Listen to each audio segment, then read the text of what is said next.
that our esteemed panelists are very eager to answer the questions, so I'll try to keep the introduction very brief. The first introduction is for C.S. Vallari Gupte. She's a Commerce and Law graduate from the University of Pune, a fellow member of the ICSI and ACIS from Chartered Governance Institute, UK and Ireland. She's worked in the corporate, secretarial and legal functions of various multinational companies. Presently, she's working as General Manager, Company Secretary and Compliance Officer at Esd Limited, which is an RPG group company. She's been actively associated with the ICSI and under the Empowered Women Drive of the ICSI on the occasion of Women's Day in the year 2020, she was recognized as Successful Company Secretary Under 40 and was also invited as a panelist on the occasion of Women's Day program organized by the Pune chapter. Big round of applause, please. Our second guest, Miss Madhulika Sharma, holds a BTech and a postgraduate diploma in Executive Management. Presently, she is the Chief Sustainability Officer of ITC Limited. She is committed to integration of sustainability into all functions of business. Some areas of her specific interest are climate change and mitigation actions for transition and adoption of diversity and inclusion at workplace, embedding sustainability in supply chain, product sustainability and adoption of digital for rendering sustainable solutions. She was recognized as one of the top 25 sustainability superwomen in Asia by CSR Works Singapore in the year 2019. Our third panelist, Dr. Aditi Haldar, is an expert on sustainable development with over 24 years of experience.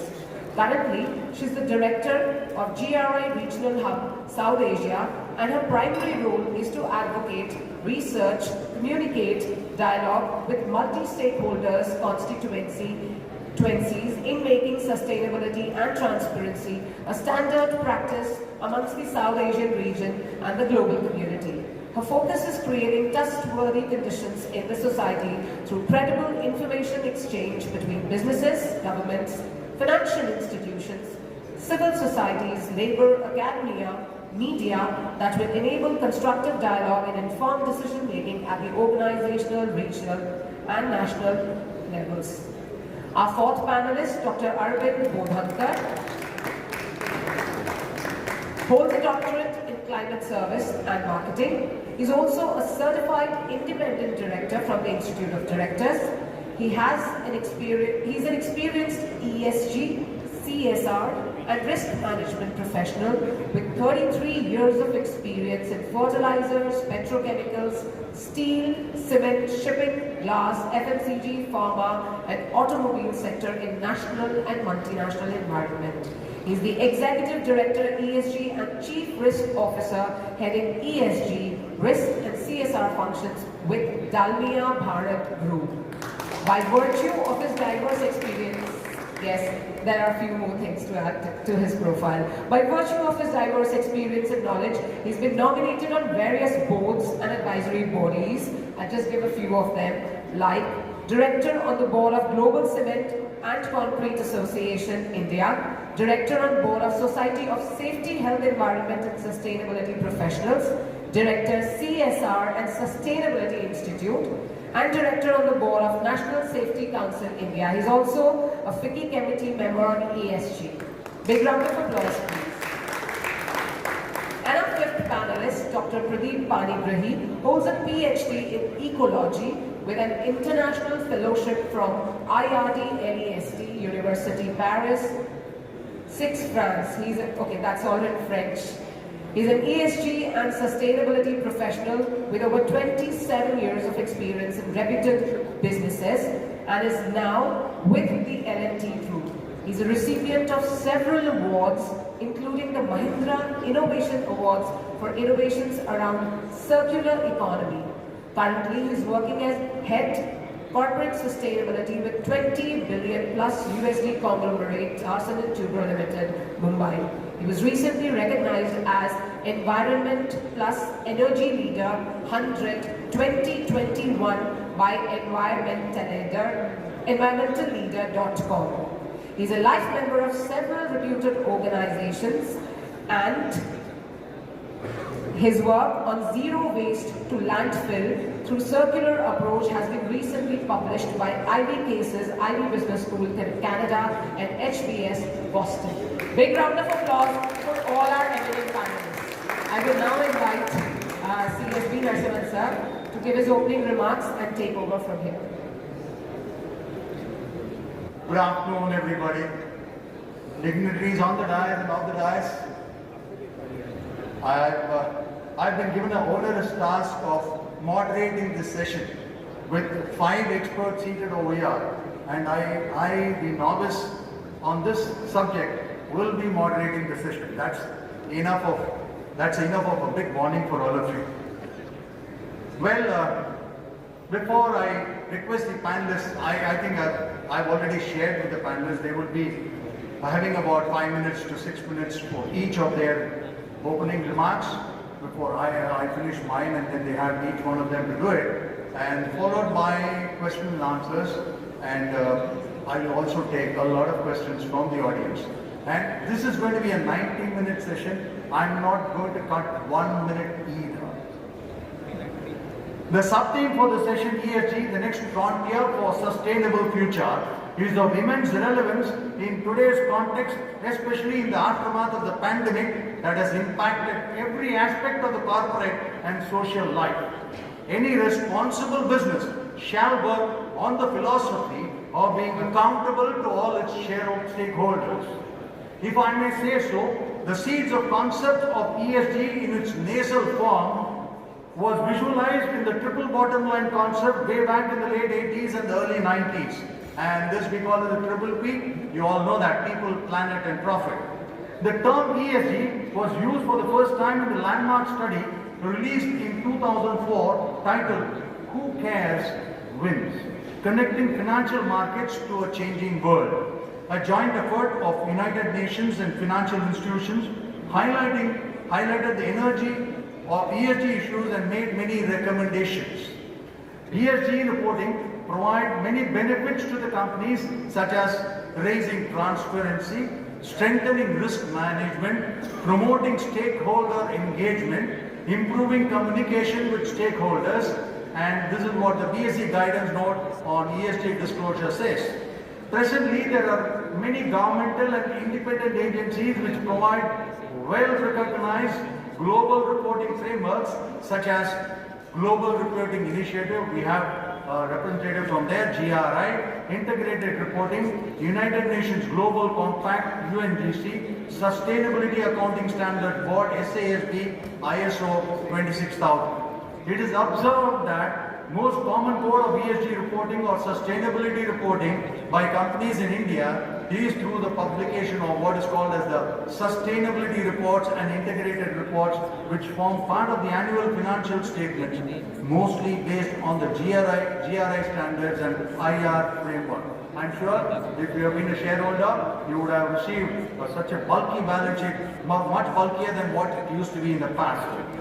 In India, various aspects of ESG have been incorporated in fragmented manner in various guidelines, including the CSR, which was introduced in voluntary guidelines in 2009, before it was formally made mandatory in 2039.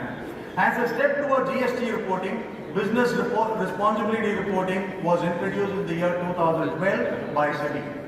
And SEBI mandated at that time top 10 listed companies to file the business responsibility report based on the National Voluntary Guidelines, NVGs, along with annual reports in 2012. The Companies Act 2013 mandated CSR activities for companies falling under the prescribed category. Subsequently, BRR was extended in the year 2015, which was further extended to top 1,000 listed companies in the year 2019.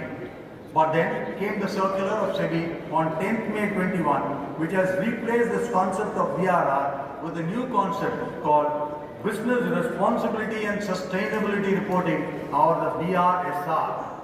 BRSR is applicable to top 1,000 listed companies by market capitalization and is mandatory from the financial year 2022-23. DRSR, but let me tell you, but many companies have already adopted and they've also been sending it along with a balance sheet. I'm sure at least the top listed companies have been doing it, and you would be a recipient of one of those balance sheets which contains the compact information on DRSR as well. DRSR seeks disclosure from listed entities on their performance against the 9 principles of national guidelines on responsible business conduct, and reporting under each principle is divided into 2 categories. One is essential and 2 is leadership indicators. Interestingly, essential indicators are required to be reported on a mandatory basis, while the reporting of leadership indicators is on a voluntary basis. DRSR is a standardized reporting format that will give a baseline to compare environmental, social and governance goals across companies among various sectors. NSE did a study of DRR reporting in India, which revealed that where law mandates disclosure on certain aspects such as employees, stakeholders and environment and disclosures are performed, whereas in other areas it is lacking. For example, human rights and providing value to customers and consumers. The study also highlighted that companies in India disclose more on the policy aspects followed by governance in comparison with the environmental and social aspects. A 2016 study on sustainability reporting in India shows that 91% companies provide an overview of sustainability initiatives, engagement, followed by 60.5% of them listing the CSR achievements.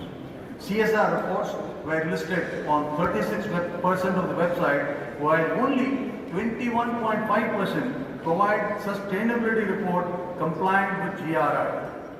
From the coverage perspective, 72% of them had environment stewardship as the dominant topic, whereas 66.5% were on companies' engagement and commitment to education, followed by 64% on public health.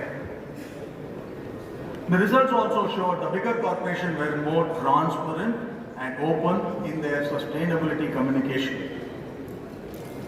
Then comes the ESG rating. ESG rating agencies or sustainability rating agencies. ESG factors provide significant information to the investors about the future environmental, social and governance risk of the business. This information helps them in making informed decision concerning the future sustainability of the business itself.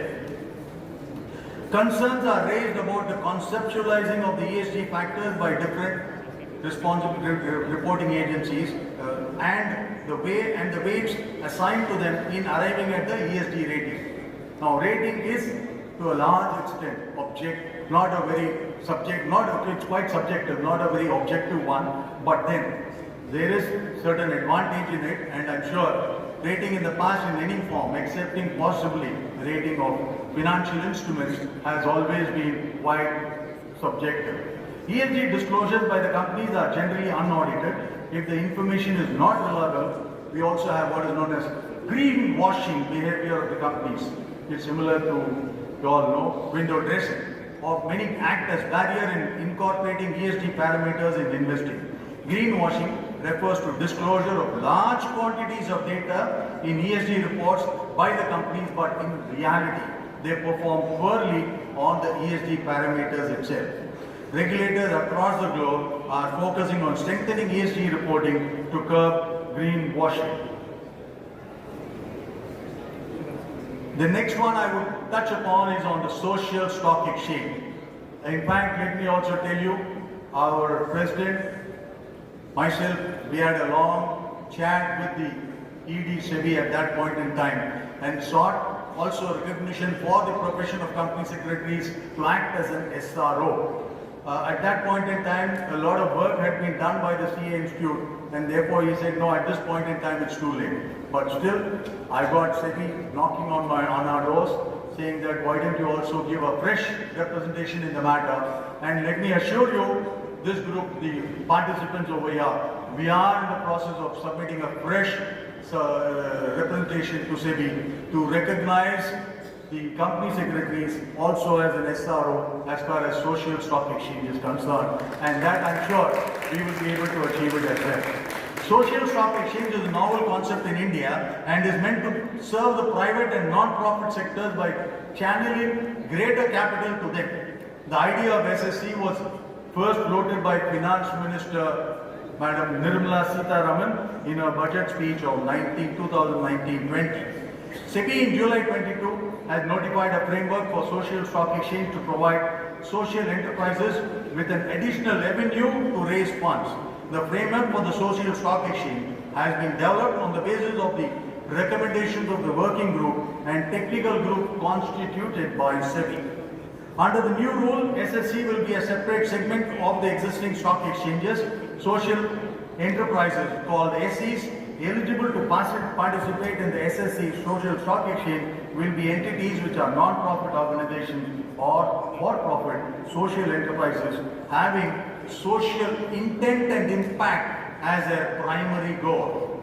Also, such an intent should be demonstrated through the focus on eligible social objectives for the undeserved or less privileged population or regions. To give these effects, SEBI has amended rules governing alternative investment funds, ICDR, issue of capital listing obligation, and I'm sure we have the 5 panelists over here. I have been given an onerous task of managing the 5 panelists who are all expert in their own field, and that too within the time of 90 minutes. That's going to be a difficult task, but let me also forewarn the panelists over here that I've been considered as one of the toughest moderators. So beware that I'll ensure that you stop at the 6 minutes before we can take up questions. Thank you very much.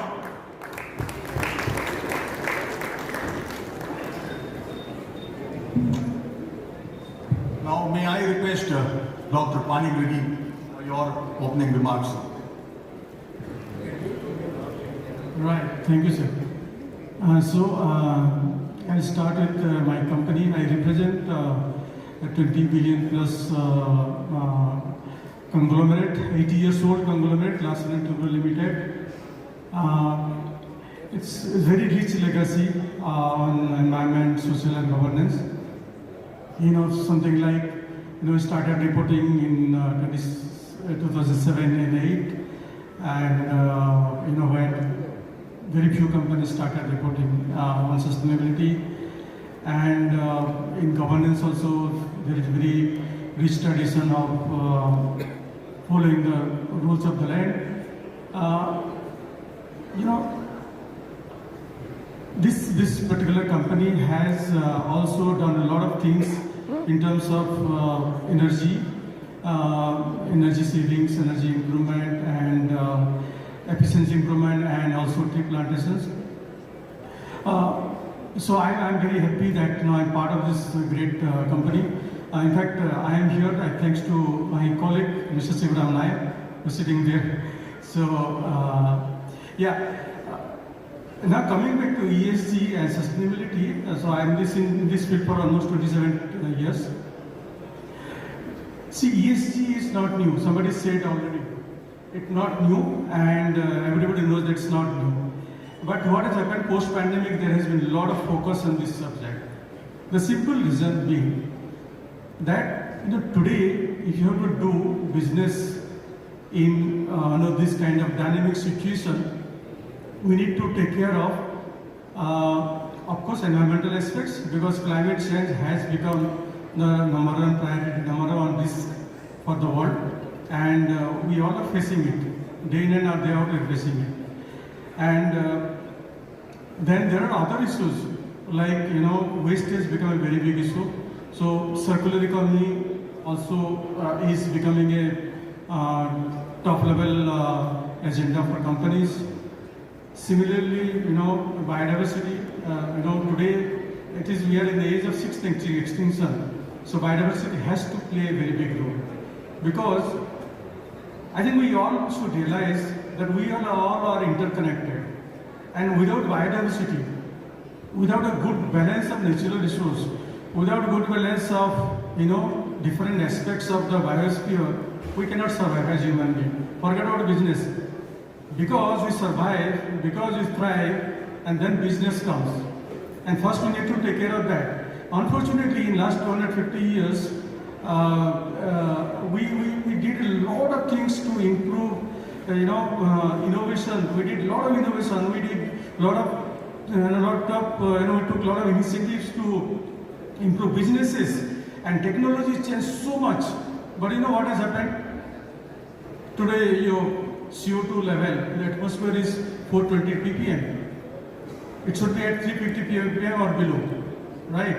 I don't want to get into that because it's a very another long story. And you know the direct result of that is we are facing it. What happened in Pakistan, right? So we are facing it. And everything is interconnected. We must realize that the social issues, the governance issues, and the environmental issues, everything is so interconnected that if you touch one button, or you suppose you touch one aspect, you can actually connect that to different aspects, and there's a nexus between each other. So while we have done great in terms of innovation, in terms of social development, in terms of improving the livelihood of people, we should have taken care of natural resources, we should have taken care of the governance aspect, we should have taken care of a lot of things. We have not done that. Now is the best time. Now is the best time. We need to waken up. We need to really, realize that it is not something, because it is not that, somebody is mandating us and that we need to do. I'll give you a simple example. We are talking about diversity, we are talking about human rights, we are talking about due diligence, climate change, carbon footprint, and so many other aspects. Personally, I did it 15 years back. We did it, human rights due diligence 15 years back. And some of the companies, they were fast movers. And I had a personal, probably I was lucky enough to work with those companies. They were fast movers and they did a lot of things. Now, after SEBI mandated this top 1,000 listed companies, now companies are working up. But please, we should do it with heart, and we should not think that because there is a mandate, we should work on BRSR or ESG. And if you do real ground level work, then only ESG will improve. And at the end of the day, we have a responsibility to take care of our future generation.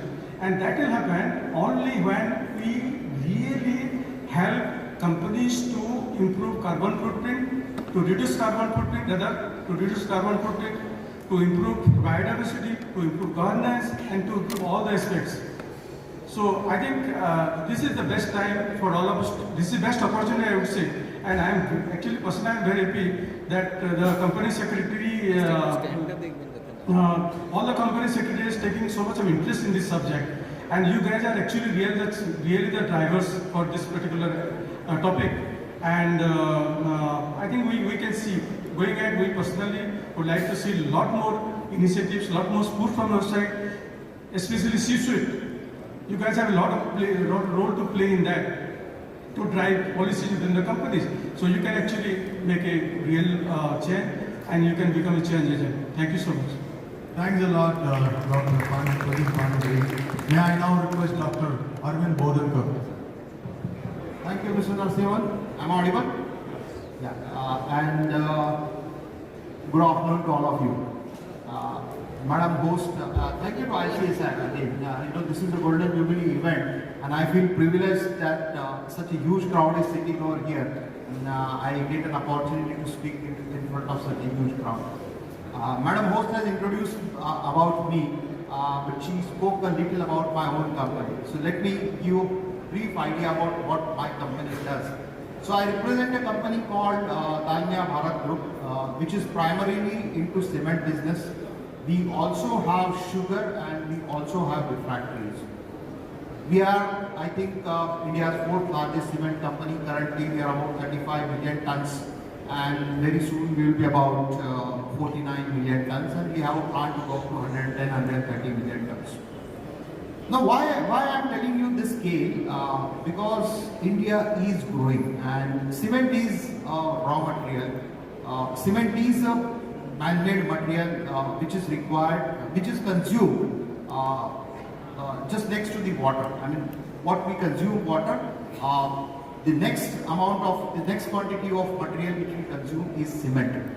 And that's why, and cement is a very important component of the growth story of India. And I'm going to come back to the growth story of India also, why it is important.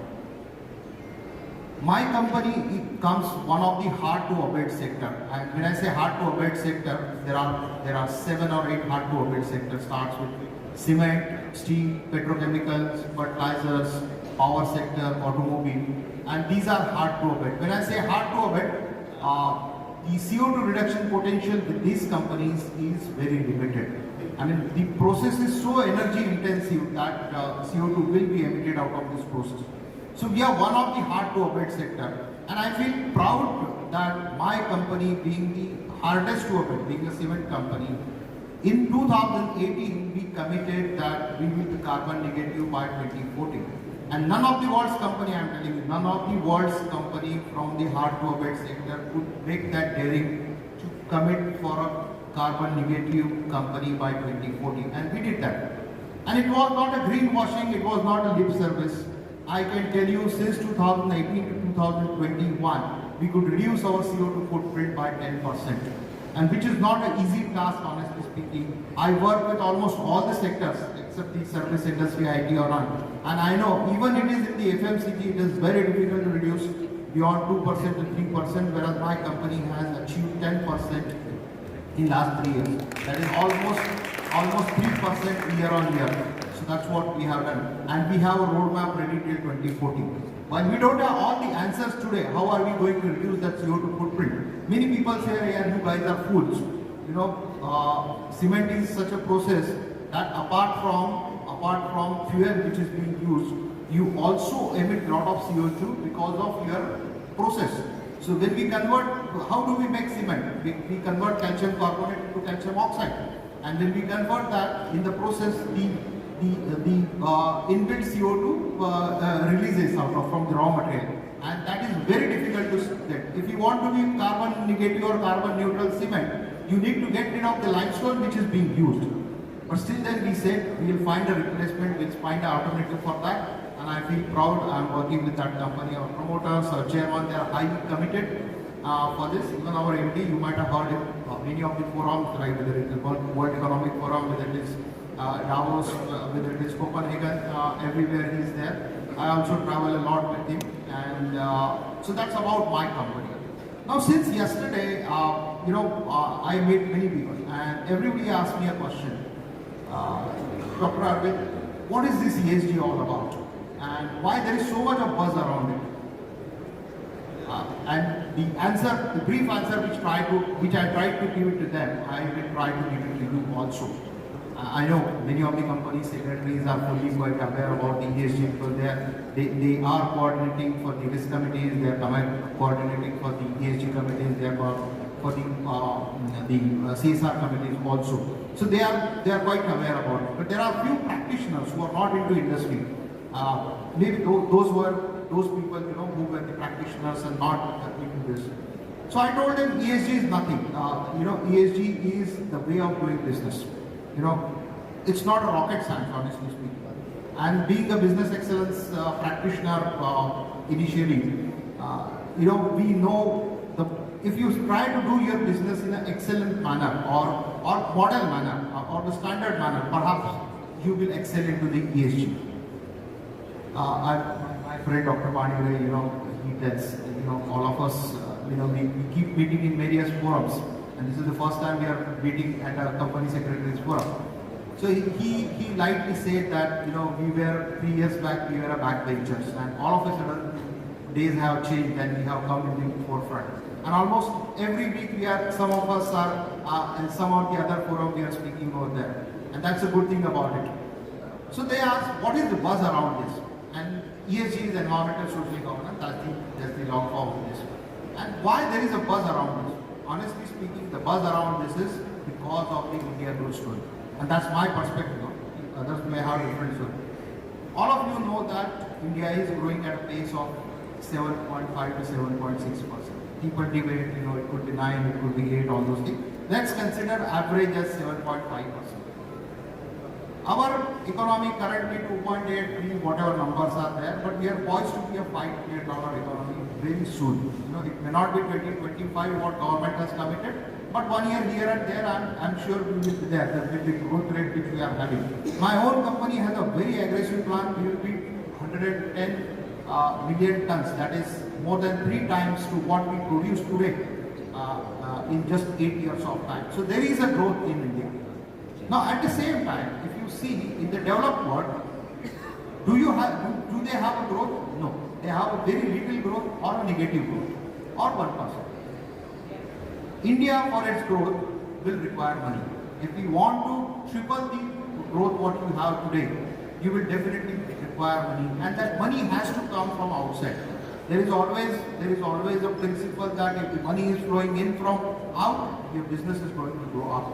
If it is from the internal accrual, perhaps it would remain over there. So the money has to come from outside. At the same time, if you see the developed world, there is huge money lying over there. There are Canadian pension fund, there are UK pension fund, there are BlackRocks and Aberdeens and Nomura's and all those kind of things. They have huge money parked with them, and they are looking for an opportunity to invest that money into a sector, into a business which will grow. If they keep their money in the banks, perhaps it may not grow. If they put that money into the European or the American businesses, perhaps they may not yield more than 1% or so. Even all of you know that US treasury rates are also very low. And so they want a market, they want an opportunity to invest that money into a developing market, in a growing market, and they don't see any other better opportunity to do that in India. So India needs money and they need a market to be there. Now there is a marriage between this. I mean, we need and they have that. But then where is the issue? The issue is around the assurance. The issue is around the security of their money. Now the security is because of the ESG reason, why that concern is. And let me first talk about, Nazman sir, please pardon, maybe 1 or 2 minutes here and there. Huh? So that E is, something because of the climate change. And why climate change? What is climate change? It is the global warming, the impact of the global warming. The climate are changing. And I will tell you some numbers. In last 20 years in India, there have been about 354 incidences. 354 incidences of cloudburst, flash floods, landslides, even droughts, and very hot patches. Some of the hot days were this year and last year in India. And this is all resultant of climate change. Now you will say, is it only an India-specific phenomena? No, it's not India-specific phenomena. Even this is happening in the global world. In fact, I would say they are the people who are responsible for this. And we are ready to be a part of the solution. We were not a part of the problem which created. But then what is the issue? If this issue is in the global area, this issue is in India also. The issue is around how you mitigate this. How you take care of the transition. So when it comes to climate change, there are physical risks and there are transition risks. Please understand. Physical risks, I already told you, it's about the flash floods, it's about the droughts, it's about the hot days, it's about the landslide and all. But the transitional risk means tomorrow, if your country imposes a carbon tax, if a carbon market become a reality in India, what would happen? And many of you, those who follow internet and climate change, yesterday Denmark announced a $150 carbon tax per ton of CO2 emission. Imagine if even $15 carbon tax is imposed in India, what will be the condition? None of the businesses can sustain it. If $15, my own company emits about 13 million tons every year. If $15 tax is imposed on my company, what will happen to my bottom line? What will happen to my revenue? Denmark could do it because they are progressive, they have developed countries, they have mature businesses, but we can't do it today. But that is going to be reality. You can't say that it is not going to happen in India. It may happen today, tomorrow it may happen, a year down the line, it may happen 2 years down the line. India has already committed to be carbon neutral by 2070. While we have huge coal reserve, we believe that first we have to exploit our own reserves and then perhaps we will go for it. But one day or the other, this thing is going to come. And if that comes, what will happen to the industry? So your profits would be eroded. So that's their first concern. So they are asking us, what is your mitigation plan to if that kind of transitional risk comes? The second issue is around the social, which talks about the social inclusion. And all of us know if this water bottle which is there, if this is sold at 10 rupees, if actually what is the cost of this bottle is maybe 30 rupees or more. Because this water which I am drinking today is taken up from some stream on which a lot of livelihood was dependent upon. There could be fishermen, there could be other people, there could be some biodiversity around this which was dependent on this water. So I have snatched this water from them and utilized my own person. But I did not factor the social impact which it has created. So they expect us to factor the social impact of your product which you have created. So that's what on the S part. Now comes the governance part. And all of you know the way our companies operate. And we have incidences, I don't want to name the incidences, very far, how some of the NBFCs have been performing, what has happened to the investors' money, what has happened to the poor people's money which was there, what has happened to some of the jewelry businesses, what has happened to some of the borrowers which has happened. And that's not only unique to India, it's happening everywhere. But as an investor, I will be interested that my money remains safe. So on the E, they are climate change. On the S part, they are talking about social inclusion. On the G part, the governance practices. We know how many of the companies have, other than my company, I mean, I haven't seen a company, I mean, family-driven businesses, where you have an independent director chairing a board. Now, how many of the companies have? Very few companies. And that's what the expectation. How many of the committees, whether remuneration committee, audit committee of course will have to be, but how many of the committees are chaired by independent directors? Very few. I feel proud that in my company we have all the committees chaired by the independent directors. Similarly, on transparency, on ethics, on corruption, on the human rights, are we transparent enough? So these are all expectations from this investor. If you meet this expectation, the money is available to you. I raised $400 million for my company last year, just before COVID. And I feel proud as a part of the roadshow which we ran. I had an opportunity to talk to 109 global investors. And the roadshow continued for 3 days. In fact, started at 6 o'clock in the morning and ended up at 12 o'clock. And I had, in 3 days, I interacted with 109 investors. They asked me many questions. How are you practicing your ESG and all? And all of them got satisfied. And we could raise, our issue got 7 times oversubscribed. And I feel very proud about it. And all of these people are concerned, and their concerns are genuine. And that's why the buzz is around. So if India wants to be 5 trillion, we have to be dependent on the foreign money which is coming in. And that foreign money will come when the ESG practices are of the highest level. And ESG is not something new. We have been doing it. Everybody is taking care of their employees. Everybody is taking care of their communities. Everybody has the code of conduct within their company. Everybody has POSH policy. Everybody has an anti-corruption and bribery policy put in place. Only issue is around implementation. Are we religious? Are we rigorous about implementing that? And that's what we are supposed to do. Otherwise, everything is there. Framework is there. Policy is there. Where is missing is heart is missing in implementation. And once we do that, perhaps we are there. ESG scores are like CIBIL score. If you want to go in the market and buy a personal loan, say what is your CIBIL score? If it is more than 800, funds are available. If your ESG score is something around 65, 70, funds are available. And there are various frameworks available, there are various mechanisms available. So, point which I am going to make, buzz is around ESG because of the access to capital, and ESG is nothing but the practices which we have been doing. Only a rigor and heart is required to do it. Elsewhere it was only a tick in the box. I have been in the industry for 33 years. Formally I may be into ESG for the last 10-15 years. But even prior to that I have been practicing environment. I have been practicing business excellence. And I know the same thing which we are doing, only the rigor is missing.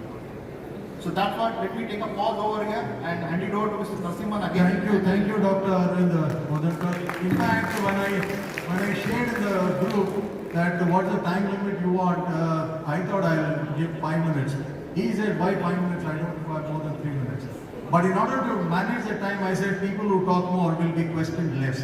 And now can I request Aditi to take over the mic?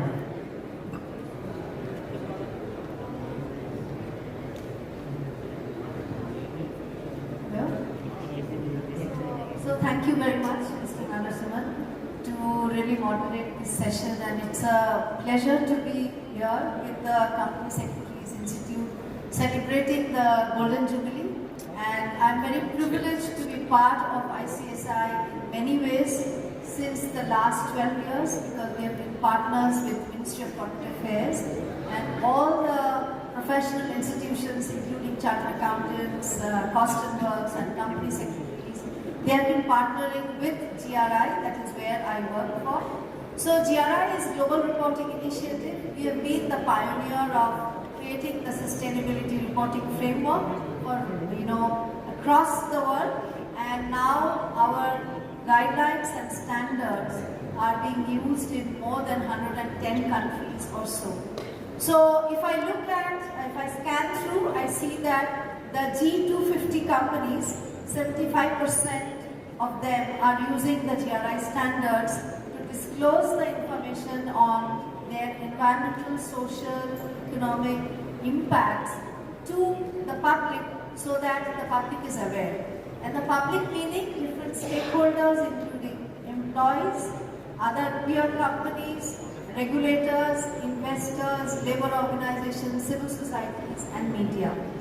The question is, how many of these stakeholders are really looking at the disclosure which is available in the public domain? The fight which went on since 1997, today in this year, GRI is celebrating the 25th year of their existence. Since the beginning, it started with investors actually coming together with corporations, because the pension fund of North America started complaining that companies and investors are using money of these retired people and investing in destinations where there are major social risks and environmental risks. That's the starting point of sustainability reporting in the year 1995-96. 1997, and civil society body called series came into being, and they formulated the sustainability reporting framework which got supported by UNEP. And GRI's existence became a tiny endeavor to say that can there be a dialogue between investors, can there be a dialogue with civil societies, regulators and the businesses to come together to decide what is most relevant to disclose and what needs to be acted on. So the whole premise of GRI has been on not just communicating on the environmental, social, economic and governance topics. I know Mr. Panigrahi is leading one of the great organizations last year, and I've been very closely attached in 2007-8 when they started their journey on sustainability reporting. I've been a dear friend working with one of the most respected corporations, Tata Motors. I knew him, and now of course the cement company, which is really, I think it's very true that cement played a major role in the overall economic growth. And I think cement sector has been one of the sectors which took the lead of environmental responsibility many years back. There was a benchmarking initiative also by the Cement Sector Association. ITC very close because I was with Confederation Indian Industry, and we created the, they were one of the first GRI Stakeholder Council members, Organization Stakeholder Council members, and one of the first ones to have sustainability report aligned to their business risks and opportunities. So this is where I think we are all here, because environmental, social governance topics are not new. Any business exists because they need resources like water, air, materials which come from the Mother Earth. They need people for their innovation, their skill, competency and their ability to give to the through their productivity. And we need the governance because decision making is important. So when decision making is important, what are the promoters deciding on the business future and the growth on? They cannot just rely only on numbers which come from the financial data. As promoters, they have to decide how are they using the people, their brain, their innovation, their productivity, and are they really looking and taking care of their health and safety. When they have to look at new products and services, are the resources which come from the Mother Earth, are they really keeping their agility to take care of the environmental and social responsibility in a way so that business are not at risk. They do not actually cater to only short-term growth but the long-term. And that is where I think the difference between performance and impacts are. So GRI is a standard which is asking enterprises to take care of the impact so that the business growth happens and there is sustainable development, because unless a society is also thriving, who will be buying from the businesses? If the society is actually going down with not enough good health and the agility to buy more, businesses will also be at major risk. Therefore, ESG, I do not agree that this is actually a new topic. What has happened after COVID, and I think it's a great timing that our financial regulator like SEBI, they have invested a lot of time bringing different stakeholders to bring BRR, transform that to BRSR, and make it a mandate for the top 1,000 companies. And therefore, I'm very glad that all of you, these professionals, so-called the company secretaries, you are coming forward to actually say that, okay, let's take a look at environmental, social, and governance responsibilities and see what we have. So, from GRI, I would say that as professionals, it is very important to just not meet the regulatory requirements. The foremost, there was a question in our panel that how can India lead the ESG? And I feel professionals like all of you in this room, you can make that change only if you have the knowledge of the environment and the social topics which will bring in the impact for business growth and business to thrive forward. If there is no linkage between environmental and social topics to business thriving forward, then it is just a requirement that we are doing. So BRSR is mandated with a lot of thought behind it for a long-term impact that India needs to create for the world. So we feel that from GRI, the standard is there is BRSR, which is the national standard, there is alignment which is there. GRI has been working with IFRS, which is the standards board, the sustainable standards board. What we are doing is we are looking at how can the relevance of environmental and social topics become aligned to see what is financial materiality and what is impact materiality. GRI is the co-creator of the European Union's work that has started, and their standard is now on the public domain. Please look at it, because the implication, as I was sharing, it is not just because of SEBI.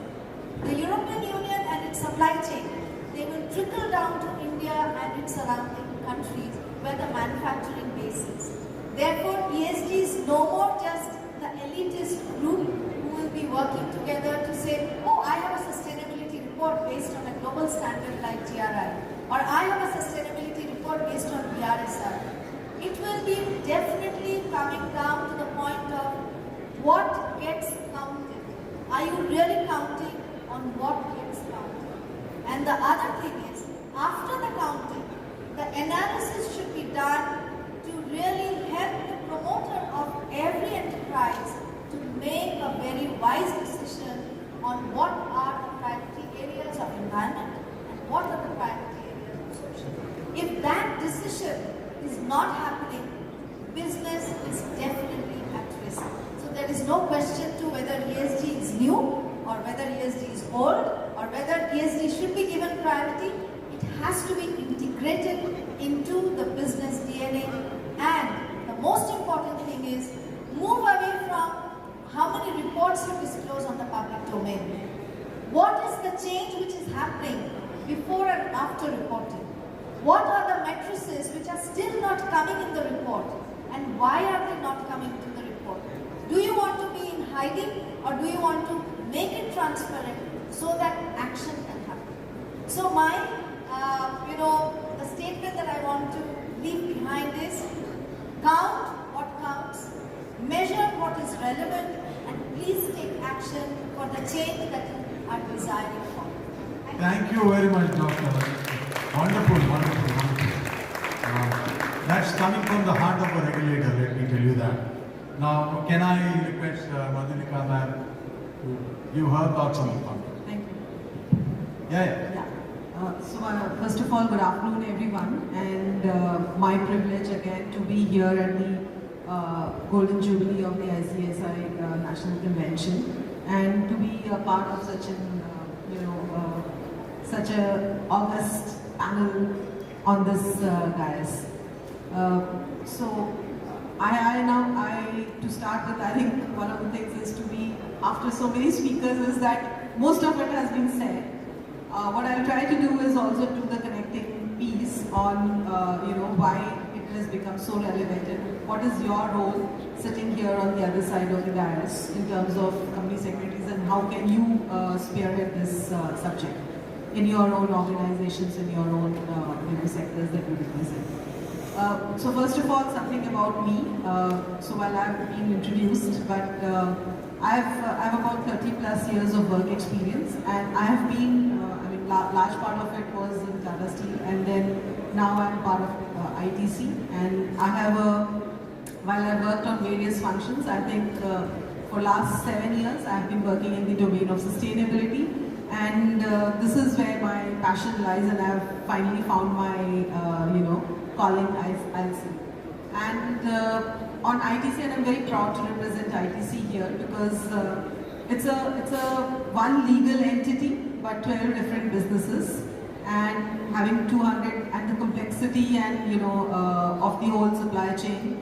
It has got about 200 manufacturing units, 113 hotels. One of this is where you're sitting today, and I hope you're enjoying the responsible luxury credo that this hotel chain has been having, and you appreciate that part. You are sitting in a hotel which is LEED Platinum certified, like most of the hotels of ITC chain, and we are again more than 100-year-old company, and about having 25 plus national brands, some of them leading in the segments that they are, and we have a very strong R&D capability which helps us in keeping this growth trajectory which has been there.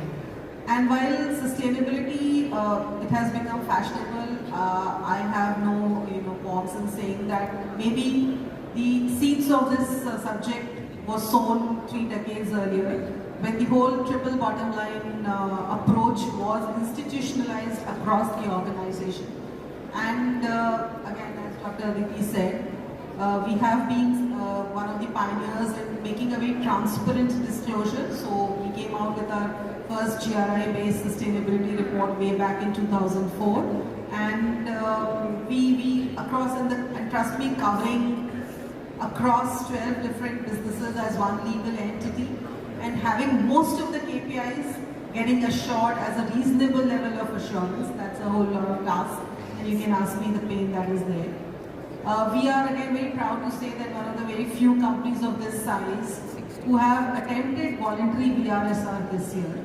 So again, complexity of doing adopting a framework, again voluntarily, but this just shows the commitment of the management and leadership about the very transparent disclosure and imbibing this whole subject of sustainability across each function. Now, having said this, what does actually triple bottom line mean? And that is what it is about integrating, and when you're taking a decision, integrate people, planet and profit credo that you have. And that has been, and have an inclusive kind of a strategy that you have. And that's why, one of the first things, again, apart from the iconic properties that it has also got some case studies or initiatives which are like case studies being taught in all the Ivy League colleges, which is the e-job outing. And it came maybe more than 2 decades ago. And when it came, it was the first time it was a digital intervention for the farmers and creating a platform to disseminate and to create value for the very important stakeholder, which is the farmer. And what more can be said about the inclusive aspect of the whole strategy? And trust me, and based on that, so there are many examples. The whole green building initiative that was adopted. So ITC Green Center in Gurgaon was the first commercial green platinum certified building in India.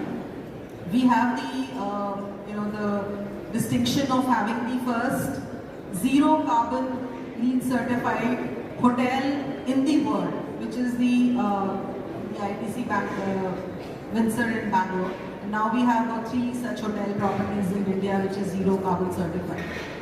And why have been, is it a good thing? Just because it's a good PR? No. If I look at hindsight, while we have a commitment to have 50% of our energy sources coming from renewable energy sources by 2030, we already are at 42%. Most of 42% of our energy requirement is coming from renewable energy sources. And we started our renewable energy journey way back. And how does it matter? If I look today, then there are laws which are coming from a renewable energy purchase obligations, etc. And it makes economic sense today. So what I'm trying to say is that ESG is not only about a fashionable thing, and just because some people are asking you to comply, I think it makes a lot of business, and that's where my organization believes that it brings responsible competitiveness. It actually gives you a leverage to differentiate your products and services as compared to your competitors' products and services. And it's not only just a lip service or a compliance or a tick box by doing a report, as we said. It's I think it has to be done in a true spirit. And I think what Dr. Arvind brought in a very important factor. Why is it important for India? Because India is a growing economy, and I think India is the land of opportunity. And if you look at, but we do need funds, right? So we cannot manage this growth only on the funds that are available within India. Most of these funds are available outside India. But then their whole spectrum of how a project is being looked at by the investors, which is a very important stakeholder, I think, is that they have changed their lens from a short-term gain to a long-term gain. They're not only looking at dividends that a company is paying at the end of the year, but they're looking at, is the company where I am investing, and it's again coming back from some of the league pension funds, etc., and it has already been spoken about, but they are looking at whether you are creating a long-term value for all stakeholders, and a long-term value can be created only if you have a very balanced approach, whether you call it a triple bottom line, you call it ESG, you call it sustainability, it's all about saying, but at the heart of it is having the 360-degree view of your stakeholder voices. And let me tell you, a very important, while investors and shareholders are very important, there's a changing and all the interconnected world that is there, the interconnected global supply chains. With the advent of social media, the reputational risk or the reputational damage that one can lead to because of anything which is happening in your supply chain, which is now global, can also lead to your downfall, right? So that is why, and now your customers, they are ready to pay a rupee more, probably for a product which they think comes from a company which has taken care of the environment, taken care of the community in which it is operating. And all of you are customers, consumers of many products. And I think at the heart of it, everyone wants to be a good person, right? And that's why So everything is changing in the world out there, and hence, I guess that's why this subject has become so much more important. I think Dr. Arvind said, I think we were both together last week in some other conference where it was dominated by financial sector investors.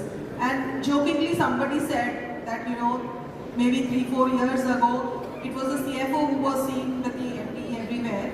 But now it is the CSO, the Chief Sustainability Officer, who is sitting next to the Managing Director at these kind of events.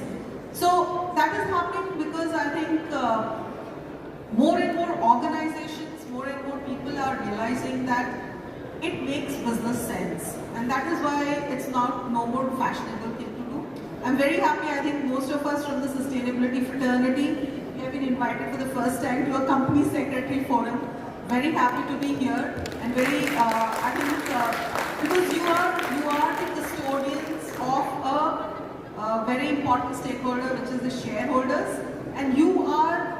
You sit where the decisions get made, and it is your, I think, duty to ensure that these decisions have embedded, the whole ESG or sustainability or triple bottom line. That these decisions are not only made on one aspect of business, which is economics, but also looking at, are you mitigating your risk, and look at from a risk perspective.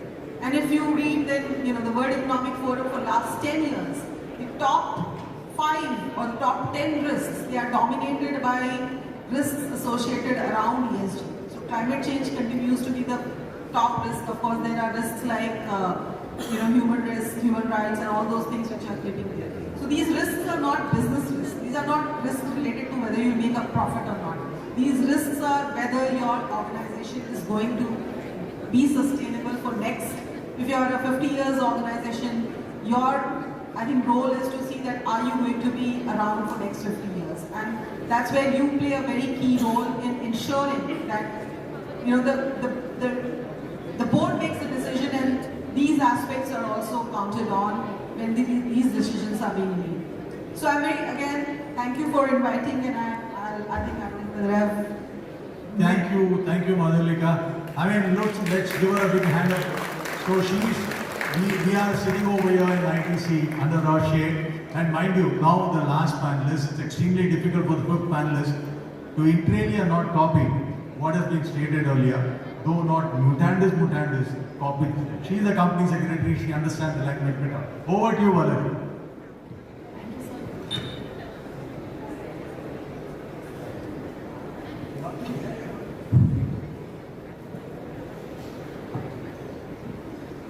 Thank you, sir, and good afternoon, everyone. All the panelists are experts in sustainability, while I'm just a company secretary like all of you. So, just the difference probably, and a privilege for me. While working with CED, we started on our integrated reporting 3 years back. Being part of the entire annual report process and the reporting work, I was assigned with the integrated reporting, and I've been handling that end-to-end for the last 3 years. Also, I'm part of the ESG Council and Sustainability Task Force at CED. So, as Dr. Arvind said, that cement is one such industry which is difficult. Tires is another such complex business which takes up lots of raw material that's difficult in terms of the sustainability angle. The end of life is all the more difficult because the disposal is quite onerous and difficult. But at the same time, there have been a lot of initiatives that CED has taken, and that's given all of us an understanding of ESG and how it has worked in the entire management or the DNA that company is building on sustainability or ESG.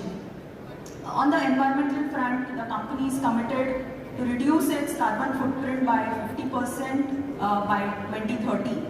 So we've been strongly working on this roadmap.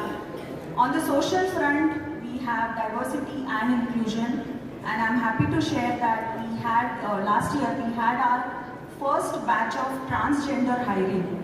So we have transgenders who have been working in various functions, so that's a complete inclusivity that we have brought in.